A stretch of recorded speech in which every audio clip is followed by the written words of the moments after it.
নমস্কার, কেমন আছেন সবাই? আশা করি ভালো আছেন। বছরের প্রথম দিকটা আমি পুচু এবং পুচুর মেসো, পুচুর বাবা সবাই মিলে আমরা একটু ঘুরতে যাব বলে প্ল্যান করেছিলাম। তো সকলে মিলে সেই মতো বেরিয়ে পড়লাম আমাদের পানাগড়ের কাছে রন্ডিয়া ড্যাম। এখানে আমি আগে দুবার গেছি, কিন্তু পুচু এখনও যায়নি। তো পুচু বোন ছোট, ওর মা এবার বেরোতে পারবে না। তো আমি বললাম ঠিক আছে, ওকে নিয়ে আমি একটু ঘুরে আসি। তো সবাই মিলে প্ল্যান করে বেরিয়ে গেলাম রন্ডিয়া ড্যাম। তো যাওয়ার পথে এই ছোট্ট একটা ভিডিও আপনাদের সঙ্গে শেয়ার করলাম।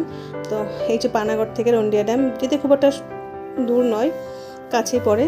তো চলে এসেছি আমরা কথা বলতে বলতে ড্যামে। এই হলো রন্ডিয়া ড্যাম বা রন্ডিয়া ঘাট অনেকেই বলেন। এই জায়গাটার নাম শুনে অনেকে ভয় পান, কারণ এখানে অনেক আগের কিছু পুরনো ঘটনা ঘটে গেছে। সেই হিসেবে পুচুর মা বারবার করে বলে দিয়েছিল আমাকে, যাতে পুচুকে খুব সাবধানে রাখা হয়, খুব চঞ্চল।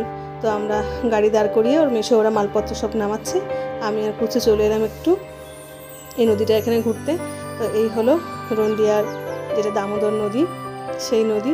আর এই বোটে করেই মানুষজন ঘুরে মানে এপার ওপার নদী যাওয়া আসা করে, বা কারো যদি মন হয় একটু এই জলের উপর একটু ঘুরিয়ে বেড়ানো, সেক্ষেত্রে এখানে মাঝিরা আছে, ওরা ঘুরিয়ে দেয়।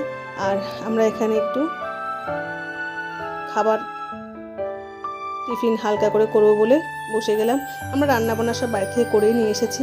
তো যাই হোক, শুধু টিফিনটা এখানে করব, তাই চিকেন পকোড়া আমি ভেজে নিলাম সবার জন্য। চিকেন পকোড়া মিষ্টি ছিল 2-3 রকমের। তো সেখান থেকে চলে এলাম আমরা একটু বোটে করে ওপারে যাব বলে। ওপারটাও দেখলাম বেশ ভিড়, ওপারে অনেকেই পিকনিক করছে। তো চলে এলাম আমরা একটু ওপারে যাব বলে। তো প্রথমত পুচু খুব ভয় পাচ্ছিল, যেহেতু জলের গভীরতাটা খুব বেশি, আর জলটা দেখতেও বেশ একদম নীল, গাঢ় নীল হয়ে গেছে, দেখে বোঝা যাচ্ছে জলের গভীরতা প্রচুর। তো যাই হোক, আমরা বোট ঠিক করলাম যে কত নেবে, সেই মতো করে আমি, পুচুর বাবা আর পুচুর ছোটো মামা সবাই মিলে আমরা চলে এলাম। আর ওই দূরে বোটটা দেখতে পাচ্ছেন, ওই বোটটা করে অনেকেই যারা আছে যে রন্ডিয়ার ওপার নিত্যানন্দপুর, সোনামুখী, সেখান থেকে সবাই পানাগড়ে বিভিন্ন কাজে সূত্রে আসে, বা অনেক স্টুডেন্টরা পড়াশোনা যারা এই নদীর এপারে আসে তাদেরকে পারাপার করার জন্য ওই বোটটা।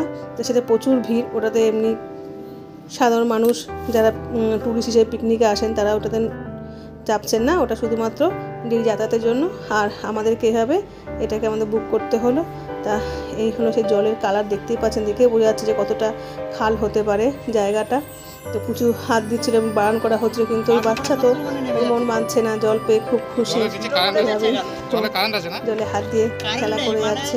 বাবা বকছে, তবু শুনছে না। তো যাই হোক, আমরা নৌকা করে চলে গেলাম নদীর ওপারেই।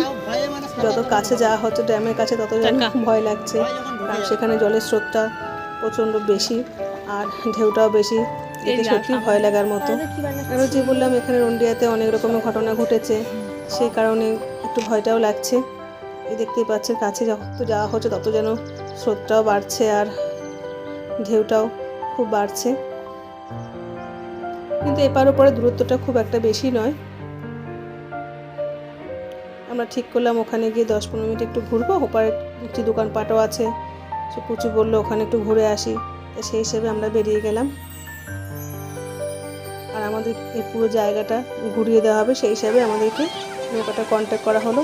তো এপারে চলে এসে প্রচুর প্রথম বায়না আইসক্রিম, আইসক্রিম হাতে নিয়ে চলে গেল আবার সেই জলে একটু পা ভেজাবে বলে। তো আনন্দের শেষ নেই, কারণ এরকম জায়গা প্রথম এসছে। আর এটা হলো নদীর এপারটা যেখানে আমরা এলাম বোটে করে। এখানেও অনেক দূর থেকে মানুষজন এসে দেখলাম পিকনিক করছে। তো যাই হোক, এদিকটা আমাদের ঘোরা হয়ে গেছে, এবার আমরা চলে যাব আবার ওপারেই। এখানে এসে আমরা খাওয়া দাওয়া বসে গেছি। আমরা বাড়ি থেকে রান্নাবান্না করে নিয়ে এসেছিলাম, শুধু এখানে একটু গরম করে নিলাম। আমাদের ছিল ফ্রায়েড রাইস ছিল, পুচু যেহেতু মাটন খায় না, সেই ওর জন্য চিকেন ছিল, আমাদের মাটন ছিল, চাটনি, পাঁপড়, মিষ্টি। তো যাই হোক, সমস্ত খাওয়া দাওয়া হয়ে গেল। এই যে ফ্রায়েড রাইস, সব খাওয়া দাওয়া করে আমরা আবার বাড়ির দিকে রওনা দেব।